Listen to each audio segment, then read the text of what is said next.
Tonight, Collingwood in turmoil. 3 stars forced to apologise. We're so sorry again. As the club sends a message on respect. Disrespect of women is not to be tolerated. Also a sex predator warning for women in Melbourne's southeast. The latest on the police manhunt live. Anger as a Logie's speech puts the Brittany Higgins rape trial on hold. Flag fury, politicians under fire over a controversial stand. Australia's top banker sends a grim message on interest rates. And thousands of seniors set for big discounts. Live from Melbourne, 7 News with Peter Mitchell starts now. Good evening. It's been a day of turmoil for Collingwood, with 3 key players forced to apologise to women. Jordan De Goey admitted he betrayed the club after he copped a $25,000 suspended fine for trying to expose a woman's breast. And 2 young stars said sorry over social media posts. 3 star magpies caught in storms started on social media, forcing apology after apology. And we're really sorry. Disrespect of women is not to be tolerated. The biggest came from Jordan De Goey in the fallout over his Bali break, the 26-year-old admitting he's betrayed the club. Tugging at the clothing, that was something that for us we couldn't tolerate. But Collingwood was not angry enough to suspend him. Instead, De Goey will only be fined $25,000 if he misbehaves again before the end of the season. He's clearly made a mistake. We hope he doesn't make another mistake, and if there is, then certainly the fine will come down on him. The Bali controversy prompted the Pies to withdraw a multi-million-dollar contract offer. Discussions for a contract are on hold until the end of the year. 3 days ago, De Goey refused to back down, claiming he was being persecuted. Today, a backflip. In a statement, he said he unreservedly apologised and accepted his actions were disrespectful. I had worked hard this year to establish trust and confidence in me, and through no one's fault but my own, I have undone that trust. Late last year, I was diagnosed with ADHD, and I'm trying to become more aware of why I make mistakes that I do. His teammates Jack Ginnivan and Isaac Quainer apologised today too, after posting a video rating women's attractiveness. She's a 9.5, but is homeless. Ginnivan wouldn't comment at the club today. Instead, they posted this. Hey guys, just wanted to jump on here and apologise for the TikTok video. Thanks guys, and we're so sorry again. How its players treat women, now an issue for Collingwood. Right now it sits in the brand of misogyny, and it sits against the football club, and it is under siege as a result of that. Paul Dowsley joins us now from AFL House. And Paul, the league has just responded. And they say the club has handled this appropriately, Mitch. They say they support that suspended $25,000 fine because, in short, De Goey breached their standards. As to whether he will play this weekend, well, he hasn't been training with his teammates today or yesterday. The CEO this afternoon said it's still not clear whether he will be at the G this Sunday, but did say that we will hear from Jordan De Goey this week, possibly on Thursday, Mitch. Paul Dowsley at AFL House, thank you. Detectives are hunting a dangerous predator in Melbourne's southeast after a terrifying attack on a woman in a popular park. Chief Crime Reporter Cameron Bowe is at the scene, and Cameron, police are closing in. Mitch, detectives have today received fresh and credible information which they believe will help them to identify the suspect. In the meantime, they'll ensure they have a presence in this big area to reassure park users of their safety. Simone Brick had already hit the trails today when she received a chilling warning from a friend, shocked to discover she was following in the footsteps of the victim. It's something I don't want in the back of my mind, but I'd like to think it's not going to stop me enjoying what is a beautiful area of Victoria. This is a face fit of the suspect police say attacked a woman in Churchill National Park on Saturday afternoon. He approached her from behind, put a hand over her mouth and attempted to drag her to the ground. Obviously, given the nature of it, it is of concern to us, and she's certainly quite traumatised by the events. The accused is believed to be African in appearance, around 183 centimetres tall, between 20 to 40 years old, and was wearing a grey beanie and grey jumper. We're using every available resource we can in relation to this investigation to try and ascertain exactly what's occurred and how we can ensure that it doesn't occur again. The 36-year-old victim managed to fight off the attacker and then ran more than 2 kilometres to a car park for safety and to call 000. Detectives believe he made no attempt to chase her after the assault, but they're now asking other park users to come forward if they saw anything suspicious to make sure the attacker is caught. Definitely. That would be a big relief to hear that. Cameron Bowe, 7 News. A Logie's speech has put the Brittany Higgins rape trial on hold indefinitely. A judge took the action, saying the controversy after Lisa Wilkinson's acceptance speech had obliterated the distinction between allegations and facts. Okay, and the Logie goes to the Brittany Higgins interview, the project. It was a speech that lasted 2.5 minutes. This interview and this story is by far the most important work I have ever done. But it was untimely. When our story went to air, the entire country knew the name Brittany Higgins. And the country was reminded of it on Sunday night, 16 months after Wilkinson sat down with Brittany Higgins and days before her alleged rapist Bruce Lerman was due to stand trial. Mightn't good journalism be mindful of criminal proceedings and remembering to insert the magic word alleged? Lerman's lawyers successfully argued to have the trial pushed back, labelling Wilkinson's comments as extraordinary and amounting to being in contempt of court. You asked me to prohibit publication, and I refused because I trusted the press, the judge telling his lawyers. You were right and I was wrong. The court was told Wilkinson was warned less than a week ago that any increased publicity could delay the trial. She offered to read out her Logie's acceptance speech, but was interrupted by the prosecution, who said it wasn't their job to proofread. We've been pushing for it to go on. We just want a fair trial. The judge said through gritted teeth it could not go ahead on Monday, and it's not yet clear when it will. Lisa Wilkinson's moment in the spotlight may well have damaged the prospect of the very justice she said she wanted. Leonie Ryan, 7 News. A Victorian mother accused of plotting to kill her ex-lover will face a retrial. Bianca Edmonds walked free today after a Supreme Court jury failed to reach a verdict in her murder case. Prosecutors alleged Ms Edmonds ordered her husband to kill her former partner in 2016. Both men died in the violent altercation.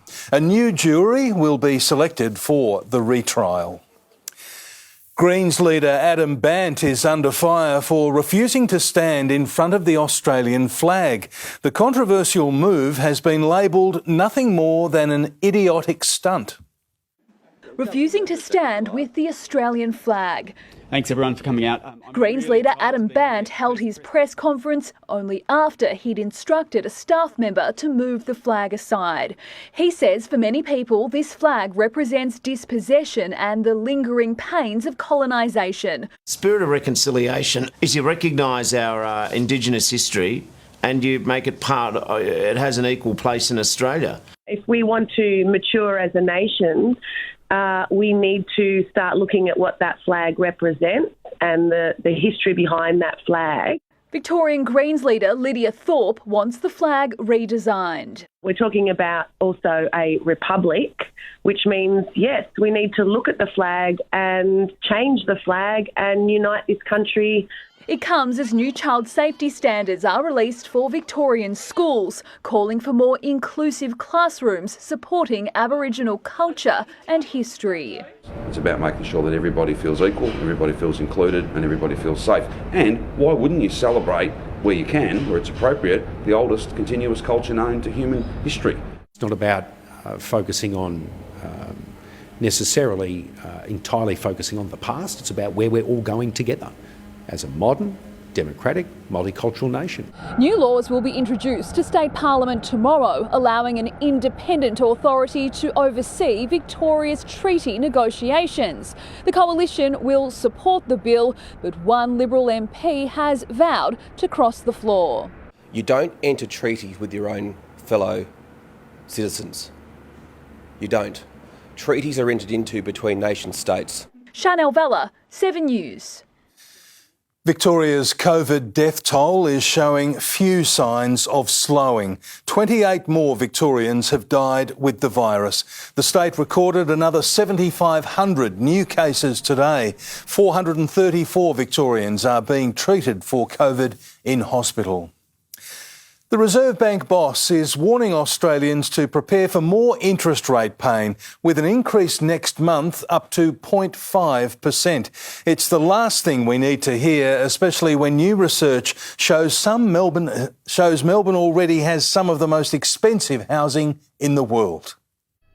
New homes as far as the eye can see, but now less affordable to many thanks to recent interest rate rises. Today, another reminder from the man in charge to brace for more. I expect that next month we'll be having the same discussion at our board meeting. In other words, whether the Reserve Bank will hand down another 0.25% or 0.5% rate hike at its July meeting. A recent report shows Sydney has the second least affordable housing in the world, with a median house price 15 times the median income. Melbourne is in fifth place, with Adelaide, Brisbane and Perth all in the top 30. Across Australia, house price affordability has declined since the 1980s from around 3 times income to 8. Rising rates will drive down prices, but in the near term, affordability will likely worsen. The impact of rapidly rising interest rates, of course, is quite a rapid deterioration in borrowing capacity. Housing values, of course, will trend lower, but nowhere near as quickly. According to Governor Lowe, the 0.75% cash rate increase since early May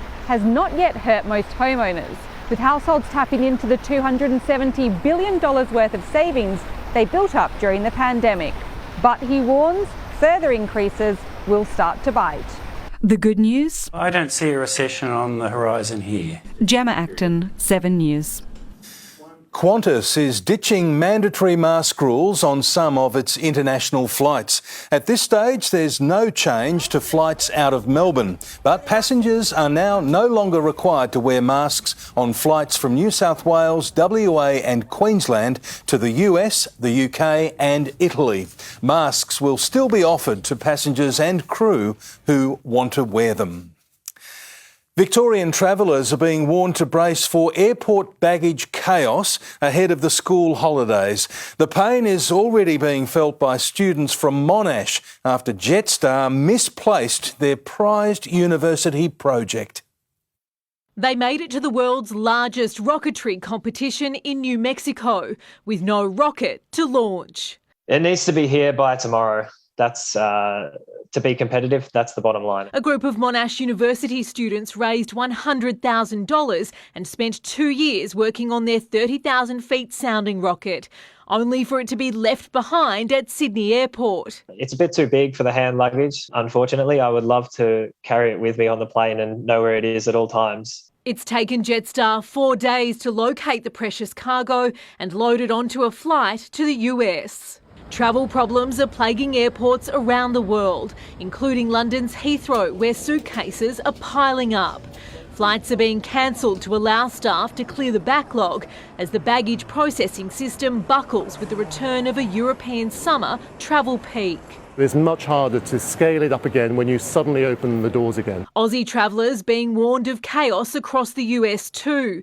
More than 5,000 flights were cancelled and almost 30,000 delayed over their holiday weekend. My sister's getting married and the reception was tomorrow, but we're not going to make it. Airline carriers blaming staff shortages. Australian Airlines and Melbourne Airport continue to face their own workforce struggles, advising school holiday travellers to arrive up to 2 hours early for a domestic flight and 3 hours prior to an international departure. Unfortunately for passengers, nothing has changed. You will see the same level of delay and chaos that you have seen this year. Jade Vincent, 7 News. Tragedy has struck on a Hamilton Island honeymoon. A woman was killed just 3 days after her wedding when a golf buggy driven by her husband rolled. Guests rushed to the 29-year-old's aid, but she couldn't be saved. It's obviously a tragic accident. There's no indication of alcohol or dangerous driving or anything like that. It's the island's fourth serious buggy crash in the past year. Our consumer watchdog has launched a probe into energy companies as millions of Australians face soaring price pressure. It comes with a blunt warning to some providers caught swindling vulnerable customers.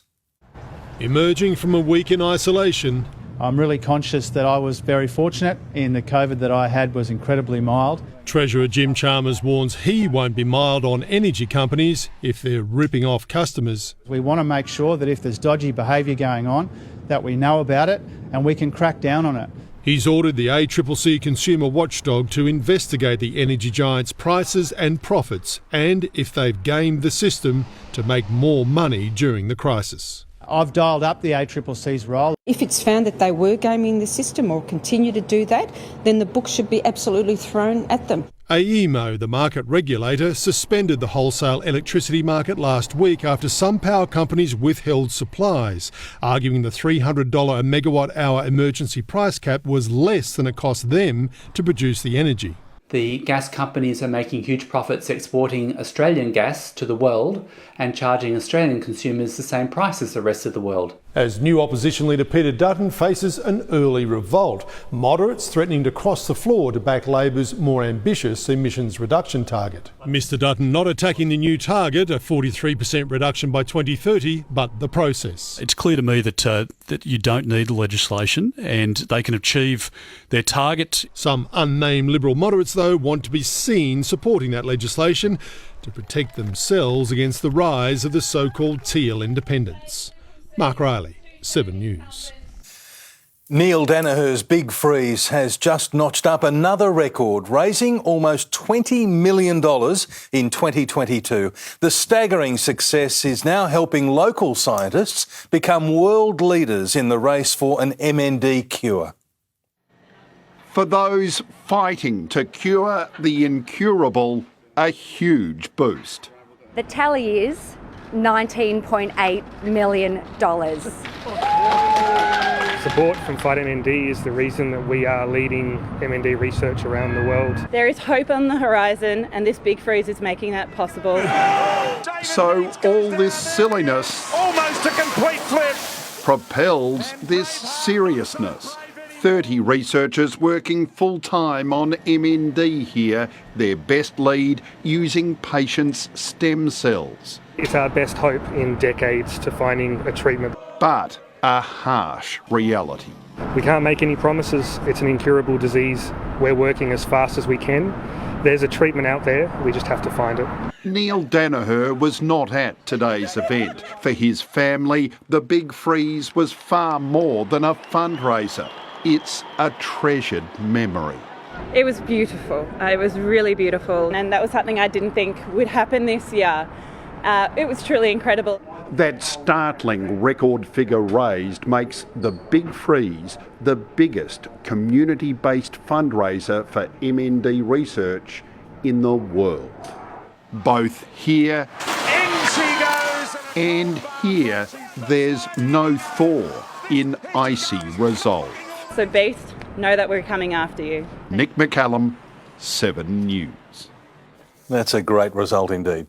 Tim Watson joins us now with a look ahead to sport, and Tim, a Brownlow medalist, has taken a swipe at the AFL. He has, Mitch. He says there's still room for some rough stuff. We'll explain shortly. Also, full steam ahead for Paddy Dangerfield as the Cats look to wrestle with the Tigers. We'll have an update on Dan Hanbury as the Saints steel themselves for their captain's return, and why Wimbledon fans are in for a special treat. Mitch, I'll see you again soon. Oh, OK. Thanks very much. Tim, we'll see you then. The law has caught up with an anti-lockdown protester over an attack on a police horse, now starting a long stint behind bars. The details are coming up on 7 News. Also, schools in new moves to help children deal with life after lockdown. Why Qantas copped criticism for this emergency exit. See how a man took on an angry croc with a frying pan. And later, how changing your breakfast time could help cut the kilos in just weeks. A former Hells Angels bikie has been jailed over a violent anti-lockdown attack on police and their horse. The 42-year-old could be free next year, despite the judge describing his actions as cowardly and appalling. Dennis Bassick took out his anger on a police horse and an officer. In behaviour a judge called dangerous, unprovoked and completely lawless. The former Hells Angels bikie was today sentenced to 2 years and 2 months in prison for his violent actions at an anti-lockdown rally. The court hearing footage of Bassick shoving a senior constable and hitting a horse with a flagpole helped lead to his arrest. Their offending conduct at the rallies towards the police officers and the police horse was unwarranted, disrespectful and appalling. Bassick was also sentenced for his attack on a policewoman at a separate rally 9 months later. On that occasion, he hurled a traffic bollard at the officer from the mounted branch, striking her in the head and startling her horse. This was a cowardly and unprovoked attack on a mounted police officer. She could easily have fallen off, leaving a riderless horse in dangerous circumstances. With time served, Bassick will be eligible for parole next year. Estelle Greepink, 7 News. Qantas has been criticised by the Transport Safety Bureau after 6 passengers were injured in an emergency evacuation at Sydney Airport in 2019. Video showed passengers taking cabin baggage on emergency slides. The ATSB found inconsistencies in Qantas's safety video and briefing card on the use of slides and cabin baggage. Qantas has since amended its pre-flight video. Every Victorian primary school will have a mental health and wellbeing leader on site within 4 years. It's part of a $200 million pledge to help children deal with life after lockdowns. Teachers have had to carry the load of a growing mental health crisis. Now schools will be better equipped to cope. I'm absolutely delighted to announce a further investment, which is the biggest single investment in student mental health in Australia's history. $200 million to introduce a mental health and wellbeing leader in every state and low-fee primary school in Victoria. We all know that young people have done it very tough during COVID, 25% increase in need for care. The government's plan is to upskill existing teachers. Fitzroy Primary trialled the program. It has had a huge and positive impact for our school and our school community. Jasna Dixon taking on the new role, running classes and working with individual students. I was kind of like, not scared, but I wasn't very good at it. I teach in 1-2, so those students have been really affected by lockdowns, particularly the 2s, I would say. There's a critical shortage of psychologists, with the number of people needing help during the pandemic skyrocketing. It has grown enormously. Early intervention is the key. I think teachers are in a terrific position to be able to notice what's happening with a child. But landmark changes like this take time and training. The first 400 mental health and wellbeing leaders will be introduced next year, the rest to be rolled out by 2026. Yeah, you should be really proud of how hard you've worked this semester. Christy Cooper, 7 News. A fearless Northern Territory pub owner has used a frying pan to fight off a crocodile. The croc crept a little too close to visitors, and this is how the pub owner responded. 2 hits were enough to keep the 2.5-metre reptile at bay, which made a quick dash back into the water.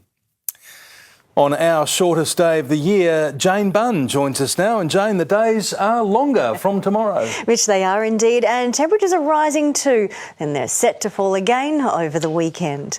Overnight it was wet, lots of showers tending to persistent rain. It was heavier in the east as expected. Much of the west had 2 to 5 millimetres. There was 5 to 10 in the northeast and 10 to 20 in the southeast. Most turned sunny today, but some showers still broke through, mainly over inner and northern suburbs. I'll have the full outlook after sport, Mitch. Thanks, Jane. We'll see you then. Thousands of retirees are about to become eligible for big discounts to help beat the cost of living crunch. The details are next. Also, Majak Daw makes a plea to a magistrate to help keep his AFL career alive. A nightmare robbery in Melbourne's west. And a Hollywood star's Kyiv mission on a show of support in Vladimir Zelensky's bunker.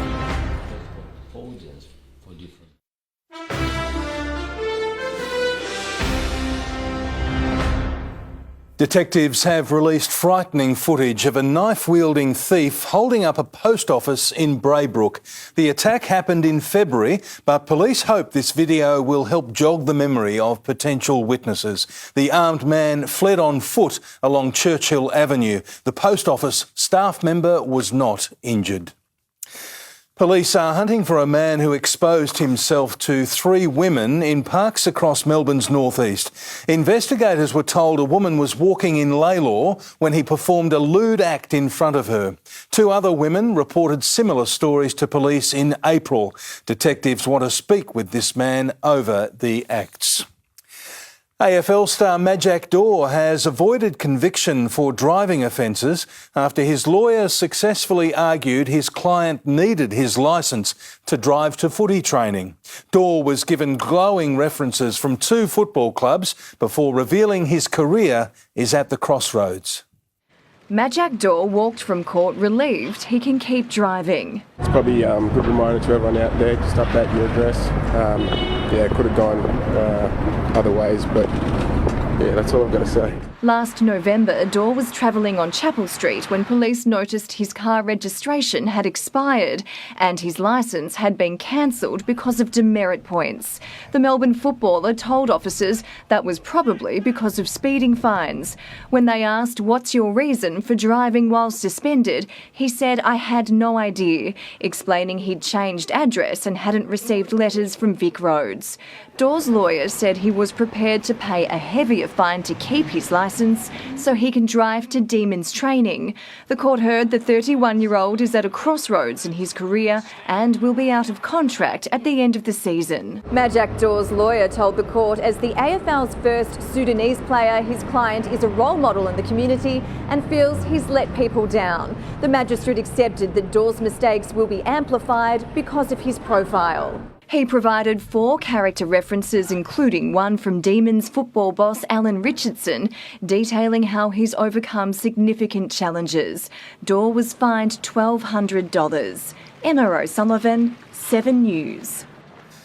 Hollywood star Ben Stiller has travelled to Ukraine to meet with President Volodymyr Zelensky inside his Kyiv bunker. You're my hero. You're amazing. Yes. No. As you quit a great acting career for this. Not so great as you. Stiller also visited the town of Irpin.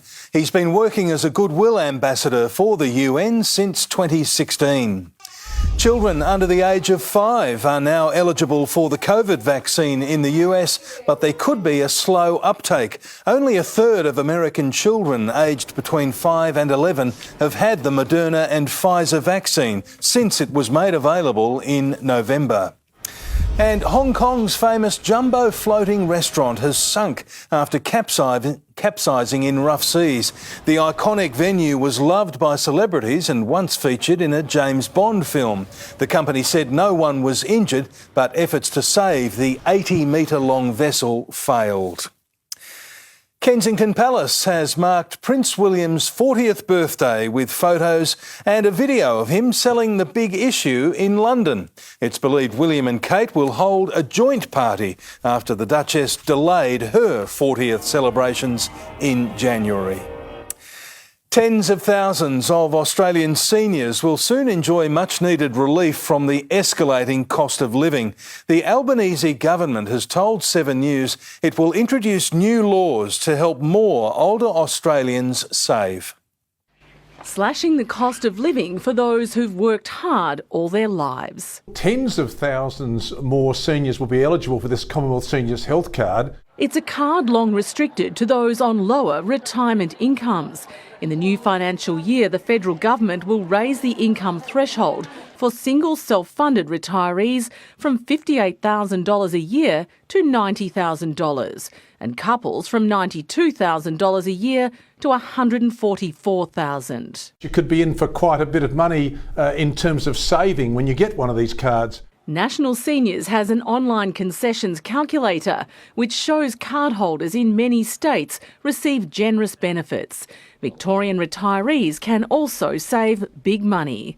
Prescriptions drop to just $6.60, doctors' visits can be bulk billed, and there are stamp duty exemptions or discounts on new homes up to $750,000. You get cheaper stamps as well, 60 cents. Marvellous. The new income limits were meant to be introduced in 10 days, but have been delayed because Parliament doesn't sit until the end of July. The new government assuring 7 News it will honour its promise to older Australians as soon as possible. I like to think that the oldies will get something in the end. Retirees can apply for the card through Centrelink. Jackie Quest, 7 News. A rethink on what time you eat breakfast could help to shed kilos within weeks. Next, the new research that says it's all in the timing. Also coming up, an Australian mother killed in an overseas tragedy and a confronting protest on the steps of State Parliament. Police in Pakistan have arrested a man over the brutal murder of a Perth mother. It's alleged the 35-year-old was hacked to death by her father-in-law. Sagida Tasneem recently told friends she was being tortured by her father-in-law, took her passport when hearing she wanted to return home. It's understood an argument broke out before he attacked her with an axe.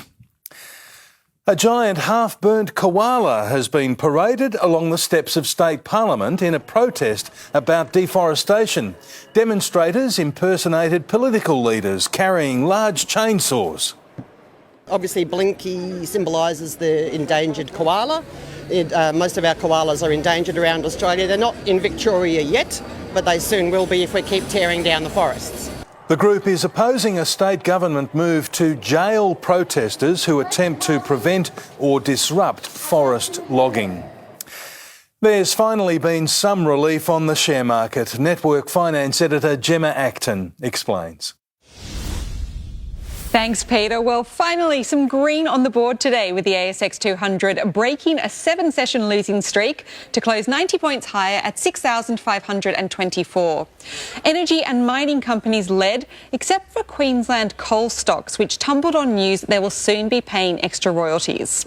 The Aussie dollar is off its recent lows, but still struggling to recapture 70 US cents, while oil prices continue to recover from last week's falls.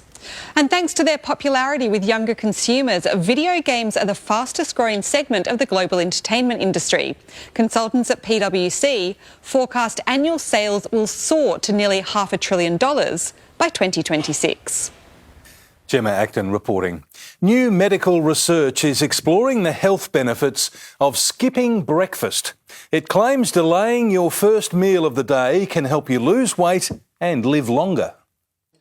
Breakfast, the clue is all in the word. It's the daily meal designed to break your fast. Now we're being told to delay it or even skip it altogether. For many people, it actually makes them put on weight. So there's about half the population would probably do very well by skipping breakfast. Professor Tim Spector of King's College in London is leading the charge for an 11 a.m. breakfast. Other studies claim not eating for at least 14 hours can help people lose up to 5 kilos in a matter of months. But experts here in Australia aren't convinced. If a patient in my clinic was to do that, I would actually see a weight gain. They generally are starving by the time they get to 11 o'clock and have a bigger meal. Some support fasting to improve cognitive function, reduce inflammation and support weight loss. It's often a good strategy to, particularly if they've hit a plateau, to allow them to continue their journey. But disagree that skipping breakfast is the answer. When you are fasting, depending on what's happening within your system, that can increase stress. So for those keeping breakfast on the menu, no matter what you do for breakfast, it needs to include a source of protein. Even if you're someone who doesn't like eggs, consider something like a Greek yogurt. Food for thought for those hoping to shed some kilos. Ashley Kanowski, 7 News. Sport is next with Tim Watson, and Tim Jordan De Goey escaped one punishment today. Mitch, no match sanction, but his availability for this weekend remains up in the air after another no-show. We're live with the latest next. Also, a double boost for the Saints with their top 8 hopes hanging by a thread. The Cats with some star power back, while a fellow Brownlow medalist asked the AFL to toughen up, and a Golden Street party for the Warriors lapping up their NBA success. Welcome back. The Magpies are working hard behind the scenes to ensure the Jordan De Goey distraction doesn't derail their season. Mitch Cleary has the latest, and Mitch, the troubled star is in doubt for Sunday's game. Well, Tim, De Goey has missed the first 2 sessions of the week as the club dealt with the fallout of that Bali nightclub video. They've handed him a $25,000 fine, which has been suspended until the end of the season. It is expected he'll be back here at training tomorrow, but he has been absent. The club hopeful he'll train tomorrow and then Friday again, and then playing that game against GWS. That, should they win, would have the Pies back in the 8, but he does remain in some doubt. The priority of Sunday is not the priority as we stand here on Tuesday afternoon. Today is about addressing the values and behaviours of what we expect from our players. The rest will come later. I can't answer that question as to whether he'll play on Sunday or not. There's promising news at St Kilda with Jack Steele to return from shoulder surgery this week. A major boost in that must-win game against Sydney in order to keep the Saints spot in the 8. Dan Hanbury is stepping up his return from his latest calf injury that took him to Germany for treatment, joining teammates this week at training in the hope he could play in the VFL in the next month. And just finally, at the Western Bulldogs, Mitch Hannon will return from his 2-month concussion battle in the next fortnight. He signed a new 1-year deal along with fan favourite Buku Kamas. Tim? Thanks, Mitch. A Geelong superstar is on track for a much-anticipated return. Andrew McCormack has more and an update as well. And Dustin Martin isn't the only big name inclusion for Saturday's blockbuster at the MCG, Macca. Well, Tim, Patrick Dangerfield completed a skills session today down at the Cattery. He'll look to tick off his return from a calf injury tomorrow at Geelong's main session. The Cats are currently under a heavy training load designed to get their stars peaking in September, even if that risks affecting their performance over the next fortnight. So keep an eye out for that at the MCG. Meanwhile, don't be surprised to see Jack Silvani thrown into defence to help Carlton's backline injury crisis. The Blues' father-son could be the perfect fill-in over the next couple of weeks until they welcome back some more defenders who have been injured starting against Dockers this weekend. Meanwhile, Ollie Wines was on the receiving end of this off-the-ball hit from Peter Laddams at the Adelaide Oval. The Swans ruckman got 1 week for striking, but the Brownlow medalist says his former teammate should have got off, and he wants to see more leniency around off-the-ball scraps from the AFL. The tribunal and everything probably goes a little bit over the top, but yeah, I think there's still room for footy for a bit of rough and tough and a bit of bravado stuff, but obviously you know when to cross the line. I'd like to think most people know when the line's crossed, so I still think there's room for that. Bring back the biff, says Ollie Wines. Meanwhile, Essendon's Darcy Parish is in doubt for a second week with that corked calf. The Bombers last week rolled the dice on Andy McGrath for Friday night's win over the Saints. He's now expected to miss at least 2 weeks with that adductor injury, Tim. Thanks, Macca. Still in AFL, and the Lions are determined to inflict more pain on the Demons in Thursday night's top-of-the-ladder showdown. But they'll have to overcome an MCG hoodoo where they haven't won in 8 years. You have to play grand finals there going forward and, big games. So we're really excited about the opportunity to go down there and play in a really hostile environment. Certainly along the way, Fags has used that as an opportunity to really fire us up. The Lions last played on the G round 1 2020. Wimbledon fans are getting some special K to go with their strawberries and cream this year. Australian Open champions Nick Kyrgios and Thanasi Kokkinakis have entered the men's doubles at the All England Club. Meanwhile, reigning Eastbourne champion Alex de Minaur is through to the second round of the lead-up event along with John Millman. Aussie Lani Pallister made history at the Swimming World Championship in Budapest, winning our first medal in the women's 1500 metres freestyle. The 20-year-old claimed bronze behind Katie Ledecky, who cruised to a record-extending 17th world title. The American superstar swam 5 seconds faster than her gold medal winning time in Tokyo. Aussie selectors are weighing up whether to hand Matthew Kuhnemann his first baggy green in the upcoming Sri Lanka series. Nathan Lyons says 2 spinners will be needed and likes what he's seen from the 25-year-old Queenslander who made his one-day debut last week. He's pretty composed character, so I think that can go a long way into the start of his international career. The 2-test series begins at the end of the month. The Golden State Warriors are lapping up their NBA championship. Downtown San Francisco morphed into Party Central as more than 100,000 fans lined the streets. Draymond Green with a message to all those doubters. What you tell them to do? Shut up.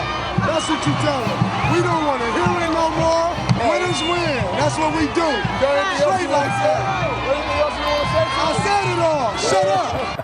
They win. That's what they do. The Warriors have won 4 of the last 8 NBA titles, led by their superstar Steph Curry. And Mitch, what about this? Former basketball superstar Lauren Jackson has been named in the Opal squad to contest the World Cup here in Australia later in September. She retired from the Opals 9 years ago and she is 41 years of age. That is some effort. That's incredible. Unbelievable, yes. It's a remarkable comeback and we wish her all the best, of course. Thank you very much, Tim. Jane is next with the forecast. And Jane, what's in store tomorrow? Mitch, it should rise a degree warmer, but there's more cloud than we saw today. Then it rises again on Thursday. The full details are next.